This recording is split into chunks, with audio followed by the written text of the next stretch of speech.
જો આને આને આને ત્રિવેણી સંગમ કહેવાય. વાણીનો, પાણીનો અને પરસેવાનો. એક અંદરથી વરસાદ આવે, ઉપરથી આવે અને એક સીધો આવે. આ ત્રણેય ભેગું થાય. અત્યારે રેડી થયો. આ જો એટલે હારો મેં આવ્યું કે એ રેડી આવી ગયો. એમ આપણને આમ અંદર પોરહની રેડી આવવી જોવે. અમુકને વરસાદ પડે પણ કોરા બેઠો ભલે ને કે પણ પાકતી મળે તે દગો દે તારા બાપા મેં નહીં. ભરોસો જ નહીં. જોજો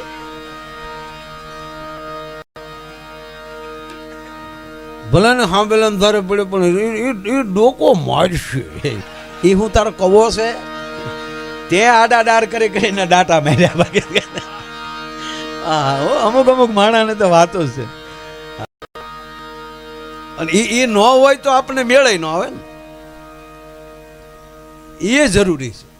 અને ત્રીજી વાત, હજી સુધી જે કે મને ખબર જ નથી પડી સારું કેવું કેવું મોડું કોને કેવું એ નક્કી જ નથી. ભાઈ તમે એના ઉપર આધાર છે, તમને હેમાં મજા આવે. આપણે જે અમુક અમુક 18 લાડવા ખાઈ જાય તું મોડા હોય, આપણને ડાયાબિટીસ એમ થોડું કે મારે દીકરો ના ના એને ડોહું કોઈ દી પેટમાં ન દુખ્યું. અને તું 2 તાંહળી પી જ ઘરે નથી પોગાય. ઊભી રાખો.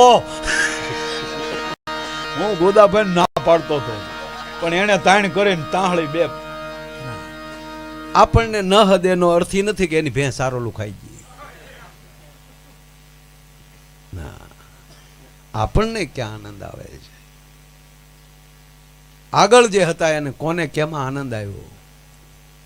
વિભીક્ષણને શું કામ આમાં આનંદ આવ્યો? ભાઈ એક બહુ સરસ વાત કરી. આમ તો બધાય કરે વાત કે ભરોસો એને કહેવાય કે વિભીક્ષણને લંકા ઉપર વિજય કર્યા પહેલા ગાદી આપી દીધી. આ એ લંકેશ.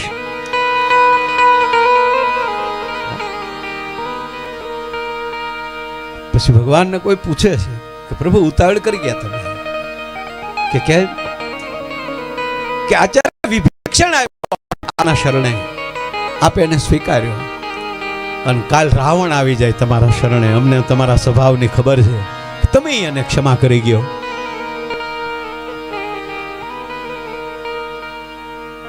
તો કાલ આવી જાય અને એને તમે ક્ષમા કરી ગયો તો પછી તમે વિભીક્ષણનું શું કરશો?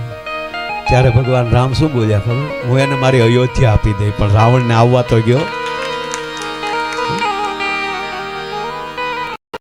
પછી રામે એમ નથી કીધું મારે ભરતને પૂછવું પડે, અત્યારે આપણી પાસે નથી. ના,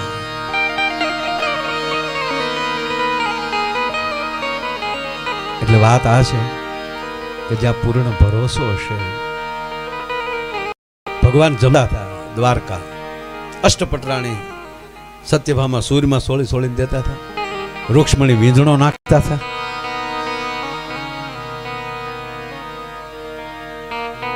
અને એમાં એ 8 રાણીઓને ધક્કો કુબજાને કીધું ખાઈને ઠેલો મારીને ભગવાન ઊભા થઈ ગયા. દોટ દીધો પણ હજી આમ જરૂખે પહોંચે એ પેલા પાછા વળ્યા. ભગવાન પાછા વળે ને બેસી ગયા. લાવો લાવો ઓલું બાયું કે ના ઢોળી નાખ્યું બધું. ક્યાં જાતા થાય? ક્યાં રાધા યાદ આવ્યા? ગોકુળ યાદ આવ્યું કે ના?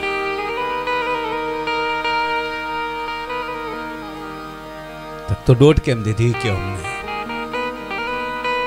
રૂક્ષ્મણી છે ને સંપૂર્ણ શરણાગતિ છે. એને કીધું તમે જ્યારે જ્યારે કાંઈક હોય તો મોટું રહસ્ય હોય છે પ્રભુ, મને કહો, અમને કહો.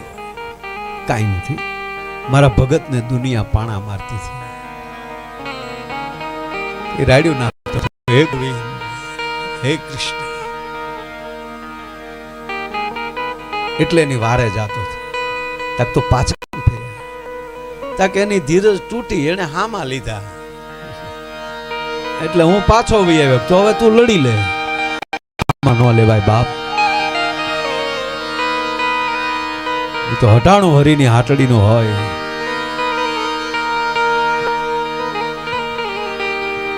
જેનો શેઠિયો જ મોટો હોય એના દીકરાના વરા નો બગડે. બહાર સારો શેઠ આવી ગયો ને જાનમાં સાહેબ, આપણે જોતા બધા વડીલોએ જોયેલું છે ફલાણા ભાઈ. અને મને તો આનંદ એ છે, નાના નાના હતા ને યાદ છે કે મોટા કહેવાતા ને એ પોર્ટફોલિયો હારે લેતા હતા.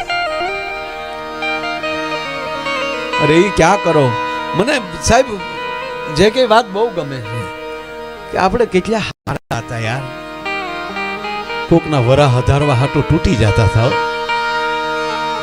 ફલાણા ભાઈના એમ જો નાનો માણા એને એને એને કોણ ટૂપિયો આપે? એનો દીકરો ટૂપિયા વગરનો માંડવામાં હશે તો કાલ ટીકા થાય. લે હું લઈ આવું. હરે રે સાહેબ, માંડવા વયસમાં ટૂપિયો પહેરાવે તેથી વરની માને આંખમાં આહુડ આવી જાય. મારા દીકરાને તમે ઉજળો કર્યો, મારો ઠાકર મારો દ્વારકાધીશ તમને ઉજળા કરીને દેખાડશે. સાહેબ કોકને ઉજળા કરશો ને તો એ 100% તમને ઉજળા કરીને દેખાડશે. પણ અંદર વિચાર કોકને ઉજળા કરવો જોઈએ, નાના કરવાનો નહીં. જેને બીજાનો અંદર એ ભગવાન દેખાય.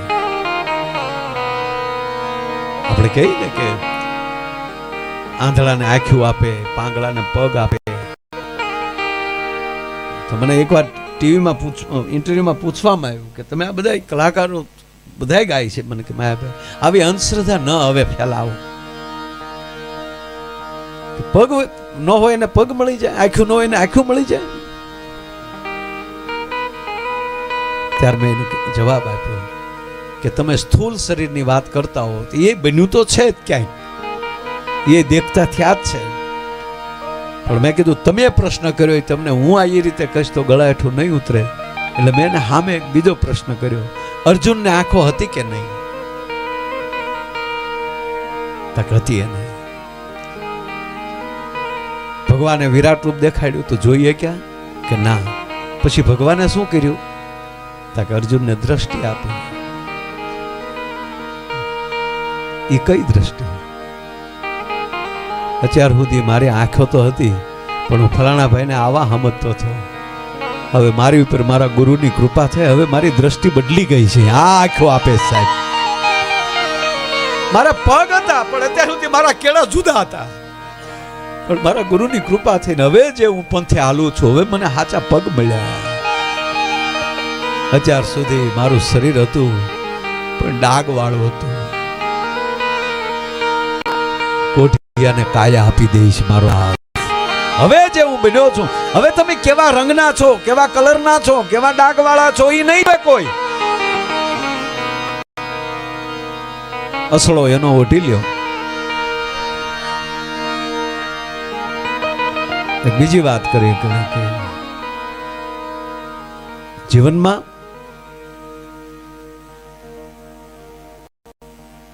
આપણે કવો ગાળતા હોય ને, કવો એમાં વળા બદલે, વચમાં લાદો આવે હોય એ બુરા જાય, ભૂર દિન ખબળી જાય. બરોબર, પણ ખંતીલો ખેડૂ હોય ને એનો પ્રયાસ ન છોડે. ત્યાં થોડોક ભાડિયો થઈ જાય એટલું ને 2 ગાળ વધારે કાઢ લેવો. પણ ત્રીજી વાત, હેઠે તળિયું હરખું આવી જાય અને હરખું પાણી આવી જાય પછી વળા ભલે ગમે એવા બદલ્યા હોય પણ પાણી આવી જાય પછી. એમ જીવનમાં નાનપણથી અત્યાર સુધી તો ઘણા વળા આવ્યા હોય, પછી વળાને ન જોઈએ. મને આમ કીધું નહીં, એ વળું વટી ગયા આપણે. હવે તું પાછો ન ફર ભલા માણા. એમ કોઈ જિંદગીમાં કોઈ આપણને હેરાન કર્યા હોય એને જિંદગીમાં યાદ નહીં રાખવા. બાપુ પ્રસંગ યાદ આવે,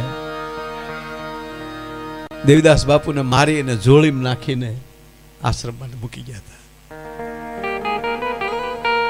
2 શિષ્ય હતા, હાદુળો ભગત અને અમરમાં.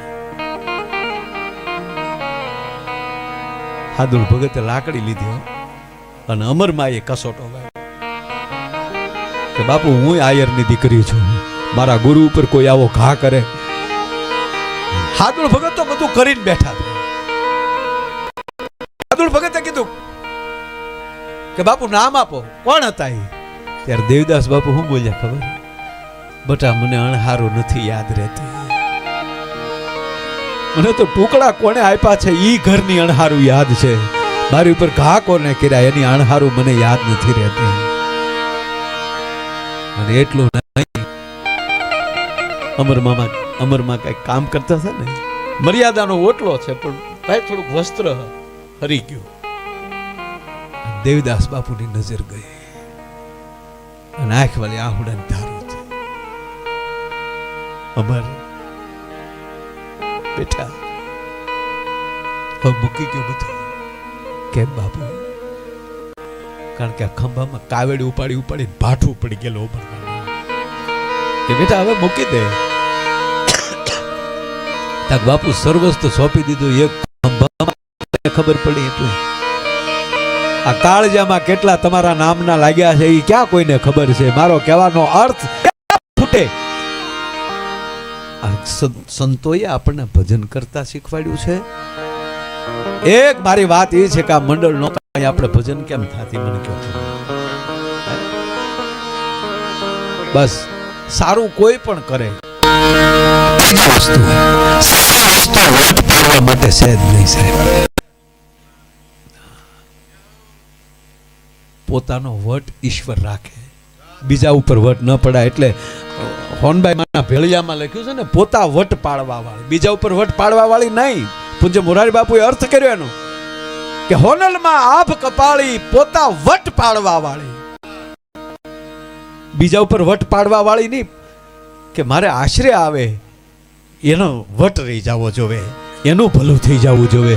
પોતાનો વટ પાડવા એમ આ મહાપુરુષો ઈશ્વર પાસે, ભગવાન પાસે એટલું જ માગે કે અમારી ભેળા રહે, એનું અભિરે નકર કાલ કોક એમ કહે કે આ એના ભાઈ બંધો બધા, આ એની ભેળા બેહવા વાળા છે. જરાય ખોટું નથી કહેતો સાહેબ, એટલા વર્ષથી કરું છું, ખૂબ બધાને યાદ કરીને કહું છું કે બધાએ આ યજ્ઞ ન કરી શકે તો હે મારા નાથ ભોળિયા, આમાં બધાનો ભાગ રાખજે મારા બાપ. મારા સમાજનો 18 વરણનો છે, જ્યાં જ્યાંનો રોટલો ખાધો છે, જ્યાં જ્યાં ફર્યા છે, અરે મેં ભલે નો ખાધો હોય કે પણ અમારો જે કલાકાર, અમારો જે સાધુડો, જેના ઘરે જેના ઉતરા હોય એ બધાયનો તું અભિરે ભરજે. એટલે એક યજ્ઞ કરે પાર નો આવે, કારણ કે કેટલી જગ્યા હોય છે.